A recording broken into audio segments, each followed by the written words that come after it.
అందరికీ నమస్కారం అండి. ప్రతి ఇంట కాంతి, వెలుగు, సంతోషం, ఐశ్వర్యం కలగాలని కోరుకుంటూ కార్తీక పౌర్ణమి శుభాకాంక్షలు అండి. మీరు ఎలా జరుపుకున్నారో నాకు కామెంట్ సెక్షన్లో చెప్పండి. కార్తీక పౌర్ణమిని అయితే మేము చాలా బాగా సెలబ్రేట్ చేసుకున్నాము. మా ఊరు శివాలయం దగ్గరికి వెళ్ళేది నేను, మా పిల్లలు, మా అత్త అందరం కలిసి శివాలయంలో 365 ఒత్తులైతే వెలిగించి వచ్చాము.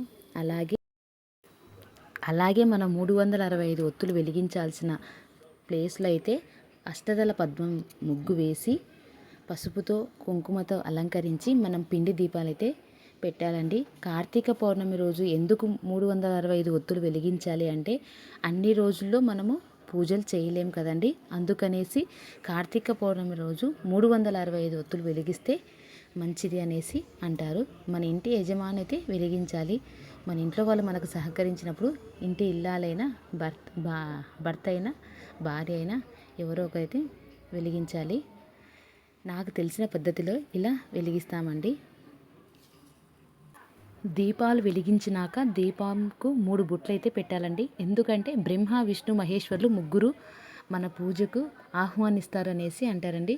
ఎప్పుడైనా ఎక్కడైనా దీపం పెట్టాక పువ్వు బొట్టు అనేది మర్చిపోకుండా పెట్టండి.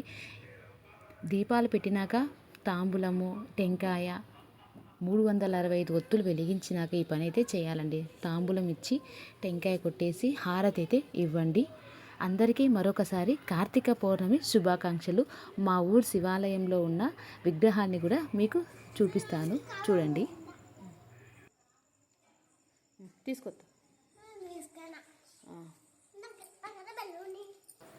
శివాలయంలో దీపాలు వెలిగించాలి అని అంటారు, కానీ లింగం ముందైతే ఎప్పటికీ వెలిగించకూడదండి.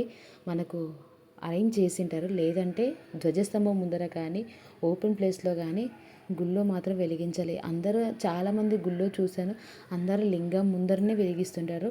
ఆ వేడి అనేటికి మన స్వామివారికి అనేది తగులుతుంటుందండి. అందుకనేసి కొంచెం దూరంగా వెలిగించాలని అనుకుంటున్నాను.